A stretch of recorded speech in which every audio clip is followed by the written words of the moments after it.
Brothers and sisters, hello and welcome to Readings with Regina. And I want to give a big shout out to all of my subscribers. I'm so glad that you're hanging in there with me. And please remember to hit the like button. Now, as you can see, scrolling across the bottom of the screen here, my new book is out and I am so excited. It is my first novel that has been published. There it is. Isn't that glorious? In Back of God's Eye. Yes. South Philly, 1987. So I'm just thrilled with this book. It is. It is. It's the back. You know what I'm saying? And by the way, this is an actual picture of our universe. Oh, yes. This isn't just a drawn portrait that came out of my imagination. This is how our universe looks when you look through a telescope. Okay, I have a lot to get to today, and so I'm going to start right away. Now, let me put up an appropriate banner. Okay, hold tight. What do I want to say? This is what I want to say. Oops. What the heck did I do? Show. Oops. Hide. Well, maybe what the? I don't know what I did wrong, but okay. Let's try this one. Why is that doing that? Anyway, I don't know, but let me get on with the reading. Notice that this series is called White Power During Slavery and the Creation of the Negro, Part 2. Okay? Because all of us were created. All right? And at one time, we were called Negroes. That is a name that came out of the basement of white America's mind. So we're going to start with Incidents in the Life of a Slave Girl. Okay? And I want to start with this book. I always do, because these are the actual words of a sister that lived through the horrible condition, the legal tradition of chattel slavery in America. And those of you who are black, those of you who are obviously black, because all races come out of the African.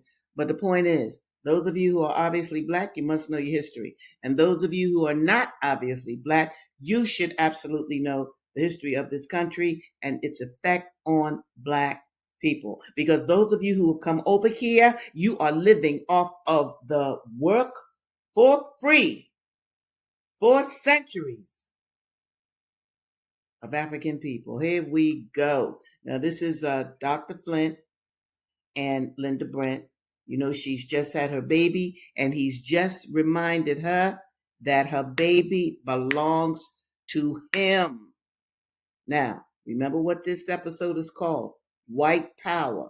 That baby belongs to Dr. Flint. That baby does not belong to Linda. Dr. Flint, like he can sell Linda, he can sell her baby. I felt too feeble to dispute with him, and listened to his remarks in silence. His visits were less frequent, but his busy spirit could not remain quiet. He employed my brother in his office, and he was made the medium of frequent notes and messages to me. William was a bright lad and of much use to the doctor. He had learned to put up medicines, to leech. That was terrible. That was a terrible medical treatment during his time. To leech, cup, and bleed. He had taught himself to read and spell. He had taught himself to read and spell. People, look at how your ancestors considered literacy. That was an important and big step for William, Linda's brother, to teach himself to read and to spell. That's also why Readings with Regina was created. I was proud of my brother, and the old doctor suspected as much. One day, when I had not seen him for several weeks, I heard his steps approaching the door. She's talking about Dr. Flint.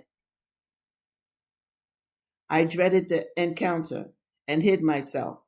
He inquired for me, of course, but I was nowhere to be found. He went to his office and dispatched William with a note.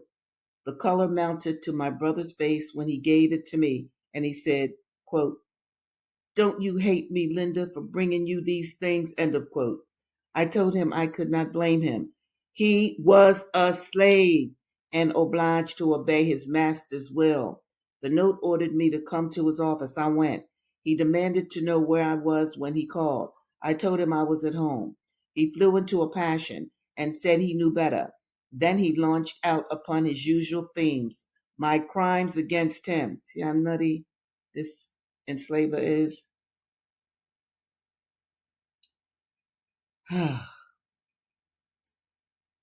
Then he launched out upon his usual themes, my crimes against him, my ingratitude for his forbearance. The laws were laid down to me anew, and I was dismissed. I felt humiliated that my brother should stand by and listen to such language as would be addressed only to a slave. Poor boy, he was powerless to defend me, but I saw his tears, which he vainly drove to keep back from me. Now, I'm going to read this again because I want you, especially African American men, black men, I want you to listen to this. The laws were laid down to me anew, and I was dismissed. I felt humiliated that my brother should stand by and listen to such language as would be addressed only to a slave. Poor boy, he was powerless. Black men were powerless against white men during the enslavement period. Black men were powerless to save their sisters, mothers, daughters, wives. Why am I pointing this out? If you think that sense of powerlessness has gone away just because slavery is over, you're wrong. That's an energy. That's a psychological theme within the makeup, the internal makeup of the black man. Yes, the making of the Negro. William could do nothing to please the doctor. One morning, he did not arrive at the office so early as usual, and that circumstance afforded his master an opportunity to vent his spleen. William was put in jail. Did you hear me? William, an enslaved man, was late to work and he was put in jail. The next day, my brother sent a trader, that's a slave trader, to the doctor with a request to be sold. His master was greatly incensed at what he called his insolence. He said he had put him there to reflect upon his bad conduct, being late for work. Being late for work that you're not getting paid for. And he certainly was not giving any evidence of repentance. For 2 days, he harassed himself to find somebody to do his office work. But everything went wrong without William. He was released from jail in order to take his old stand with many threats if he was not careful about his future behavior. As the months passed on, my baby boy improved in health. When he was a year old, they called him beautiful. The little vine was taking deep root in my existence, though its clinging fondness excited a mixture of love and pain. When I was most sorely oppressed, I found a solace in his smiles. I loved to watch his infant slumbers, but always there was a dark cloud over my enjoyment. I could never forget that he was a slave. Sometimes I wished that he might die in infancy. God tried me. My darling became very ill. The bright eyes grew dull, and the little feet and hands were so icy cold that I thought that death had already touched him. I had prayed for his death, but never so earnestly as I now prayed for his life, and my prayer was heard. Alas, What mockery it was for a slave mother to try to pray back her dying child to life.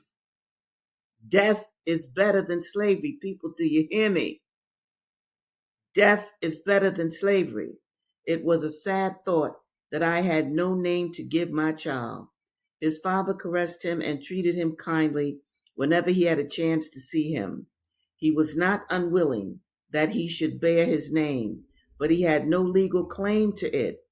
And if I had bestowed it upon him, my master would have regarded it as a new crime, a new piece of insolence, and would, perhaps, revenge it on the boy. O serpent of slavery has many and poisonous fangs. Now check this out. Linda had prayed for her baby's death. Oh, yes. And let me tell you something, people. There were enslaved women that killed their children. Oh, yes, they did. Because that's how horrible slavery was. That's why the horror of slavery is kept out of mainstream history books, those that you are given when you go to school. I'm talking about first grade on up through college. Slavery was so bad that there were some sisters that killed their children. Yes, because they did not want them enslaved. In fact, Margaret Warner, she's an enslaved woman that killed her children. Toni Morrison wrote about it in the book Beloved. So understand that, people. Okay, now I'm going to go to Ida B. Wells. Okay? And this chapter is called Iola. And if you don't know who Ida B. Wells is, especially my new subscribers, do look her up. She's historical. She is the first African American. No, she's the first woman in America to become an investigative journalist. And what does she investigate? Lynchings. But this is prior to her receiving that fame, okay? This is Ida B. Wells. When I reached Kansas City the following Tuesday, I found that school had begun the day before. The school board, on receiving my first telegram, had elected a homegirl, Miss Callie Jordan, in my place. When my second telegram came, stating that I was coming, the place was again voted me, and I had been assigned to the Lincoln School. The room had been dismissed on Monday morning, awaiting my arrival. Of course, all this made for a lot of confusion and division in the town. Miss Callie Jordan's friends resented her treatment and blamed me for it. She had been an applicant for the position in the beginning, having just graduated from school the June before.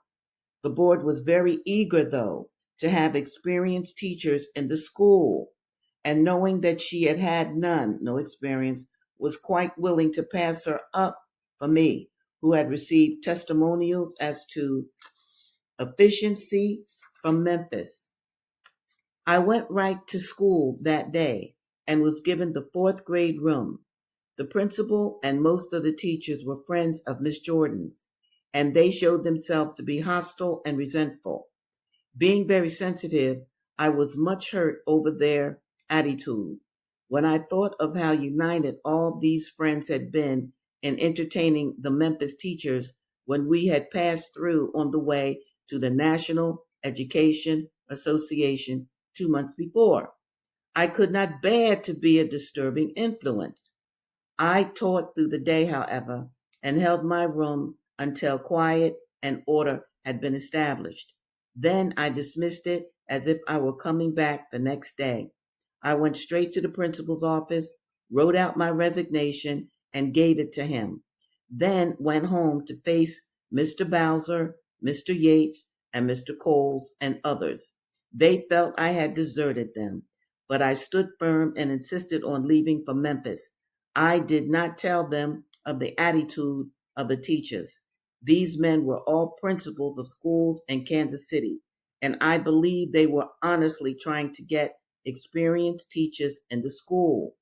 Mr. Bowser, who was the editor of the Gate City Press and Kansas City's leading citizen among the colored people, already had an announcement in type for that week's issue of his paper, which said that, quote, the brilliant Iola, that's Ida, end of quote, would be an associate editor in addition to her duties as a teacher.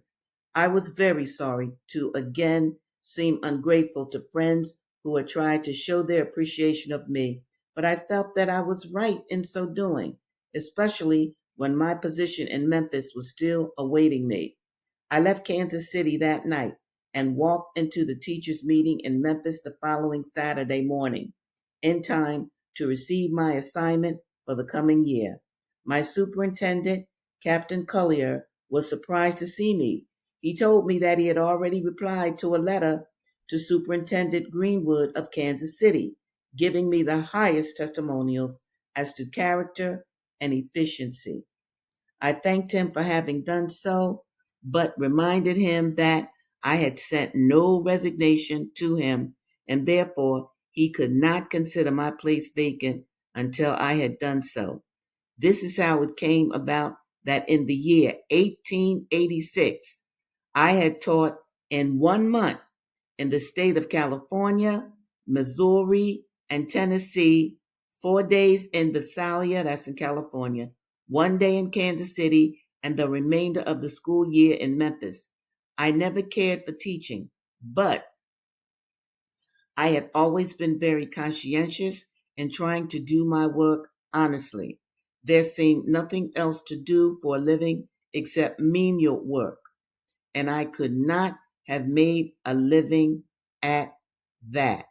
My first call after school started was to see Mr. Church and thank him for what he had done for me. I wanted to give him a note for the money he had sent me and pay him interest on it while I paid it back in installments, but he would let me do neither.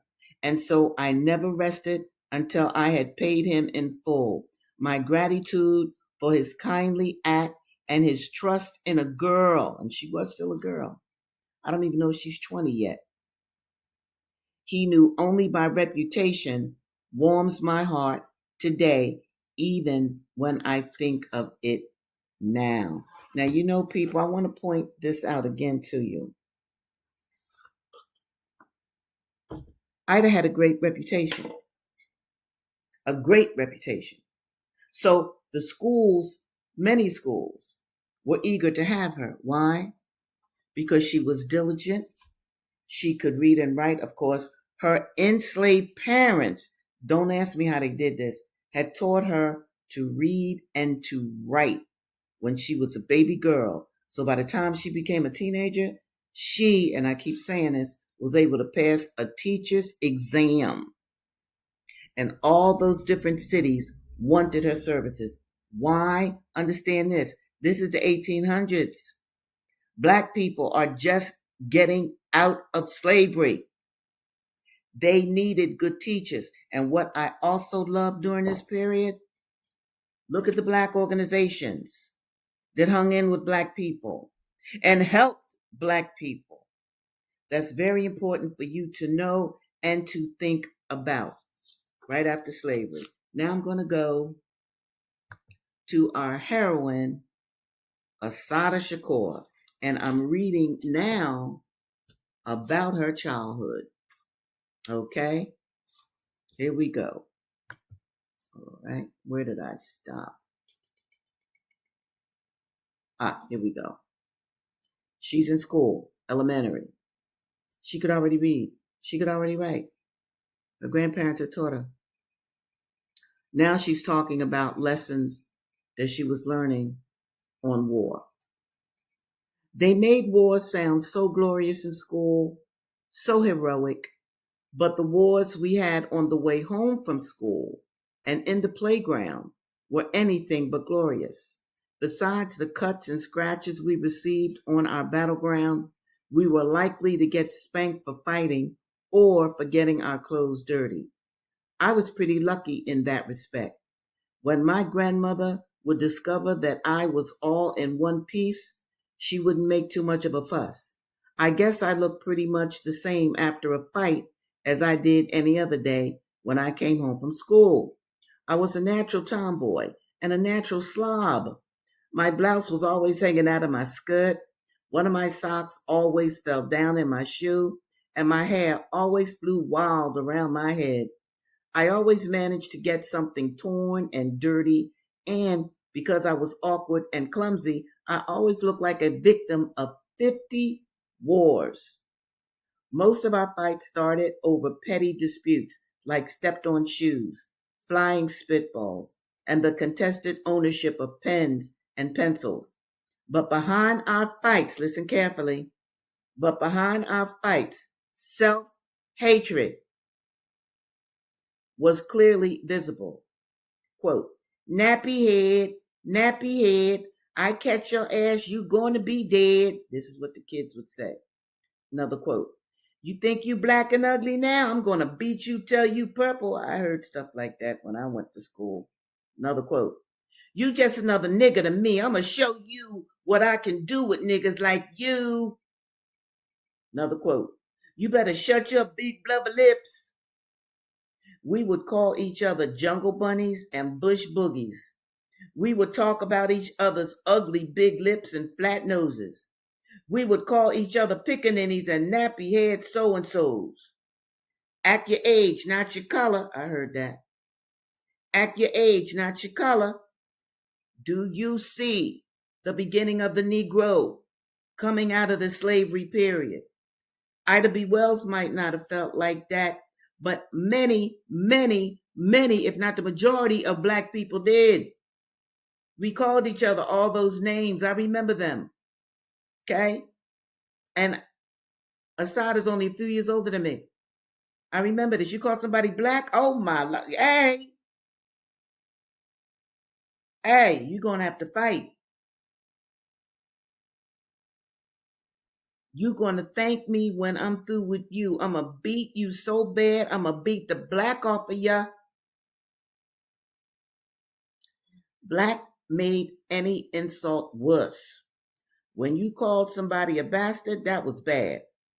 But when you called somebody a black bastard, now that was terrible. In fact, when I was growing up, being called black, period, was grounds for fighting. Who you calling black? We would say. We had never heard the words black is beautiful. They never heard the words black is beautiful. And the idea had never occurred to most of us. I hated for my grandmother to comb my hair, and she hated to comb it. My hair has always been thick, long, and nappy, and it would give my grandmother hell. She has straight hair, so she was impatient with mine. When she combed my hair, she always remembered something I had done wrong the day before or earlier that day and popped me in the head with the comb. She would always tell me during these sessions, quote, now when you grow up, I want you to marry some man with good hair so your children will have good hair. You hear me? Yes, grandmother. I used to wonder why she hadn't followed her own advice since my grandfather's hair is far from straight, but I never dared to ask. My grandmother just said what everybody knew was a common fact. Good hair was better than bad hair, meaning that straight hair was better than nappy hair. Okay. Now, when I read this session and I was getting ready, putting together this show, I thought about hair in the 1960s. Now, check this out. Everybody listening to me, everybody, male or female, if you're wearing locks, if you're wearing braids, if you're wearing twisties, if you're wearing any kind of natural hairdo, I want you to thank the 1960s. Yo! I want you to thank Huey Newton and Bobby Seale, the Republic of New Africa. I want you to thank every black organization that came to birth during the 1960s. Because we had decided we're going to turn that mess around. We are not going to keep imitating white people's hair. We didn't have white people's hair. Okay? When James Brown came out with the song, Say It Loud, I'm Black and I'm Proud. Yo, when we danced to that music, yes, it infiltrated our mind. Yes, it did. And so, what I want to do now, I'm going to read one of my poems from this particular book, Panther Poems. That's the front cover. Here's the back. Panther Poems, Poetry of a Sister Panther. This book sells on Amazon too. Hi. But what I did was catalog my life in poetry from Philadelphia to Oakland, California, to join the Black Panther Party for Self-Defense. And one of the things that the Panther sisters did for me, they had to deal with my hair. I had to get a natural. I had to get a bush. We called it the Freedom Cut. Yes, that's what we called it. So this poem is called Hair. Oh, let me just say this before I do the poem. I'm laughing because it's so funny. Them Panther sisters, they put me under the tap in the bathtub, and they put Tide detergent and bleach all in my hair because they had to get it. They had to get it to nap up. Okay, so this is what I'm describing right now. Fingers like typewriter keys tap Tide detergent through my hair. Running water, hot, cold, sheets of water pinch my eyes shut as shields from suds. I relax, remembering washboard fingers in grandma's cellar where Uncle Eddie scrubbed me and my sister's scalps hard. We playfully screamed, his teasing and twisting and turning our heads, dripping wet and towel.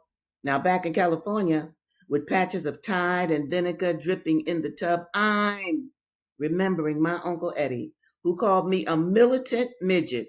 And here I am in California after jumping a late plane from Philadelphia, getting ready for pantherhood, feline pantherhood, fingering my hair, rinsing and re-rinsing my hair, forking out a hairy birth, the blush of a new bush. Because that's one of the terms that we use to describe our hair. We called our hair a bush.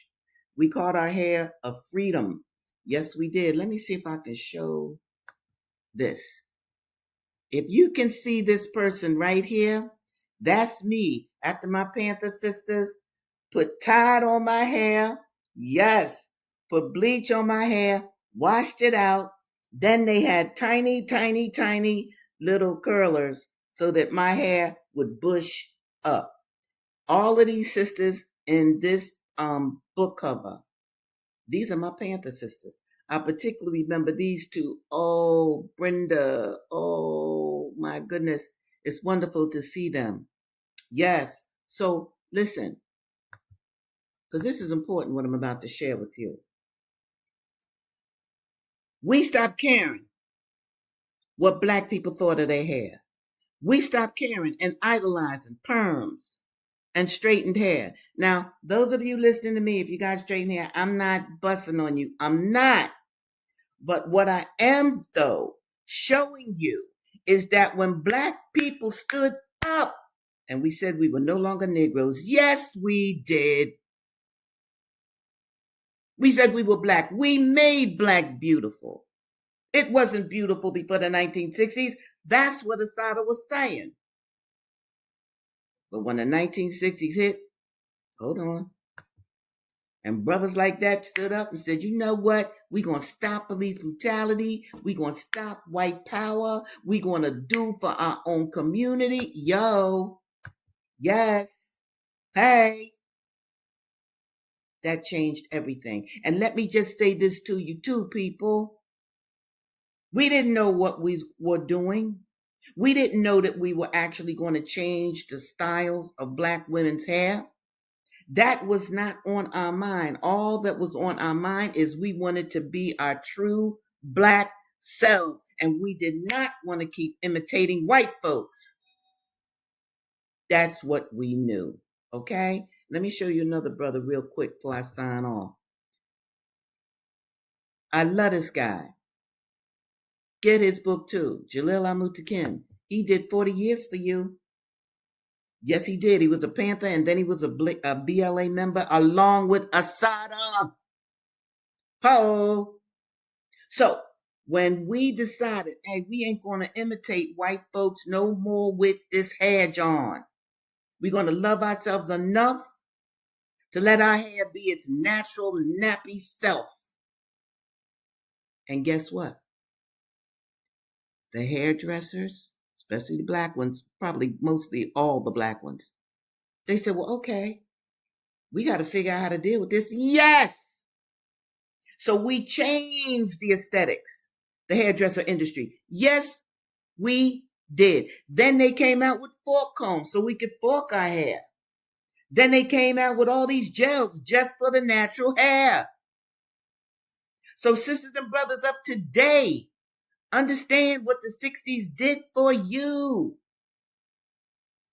And now, in the 20s and 20s, what can you do for black people? And let me just say this before I sign off. Look, share my videos. Next week is a holiday week. If you're meeting with family and friends, put on one of my videos, despite what they might say. All right? Look at my videos with other people. Discuss them and think about yourself and why it is that you were sent to earth. All right, brothers and sisters. It has always been wonderful. I got a comment here. Let me bring this up. The natural products are segregated from the other products. Yes. Yes, I don't know why it's showing up black. I don't know. I'm still learning how to do this. But in any event, yeah, they are. And you have to look for them. Now that wasn't the case in the 60s and 70s, but you have to look for them. And that's by design. This is why you will all, and blessings for you being here, my dear. Listen, this is why I will always remind you of why you are on earth. If you find stuff that's wrong on earth, then what is your duty to do? If you find something that's not going well for black people, then what is your duty to do as a black person? Huey and Bobby knew that. They had no idea, Fred Hampton knew that. They had no idea that the Panthers would grow like it did across the country and across the world. So understand that you do have power, my people. And I will see you on Tuesday of next week. And in the meantime, in between time, do something always for yourself and for your people. Bye now.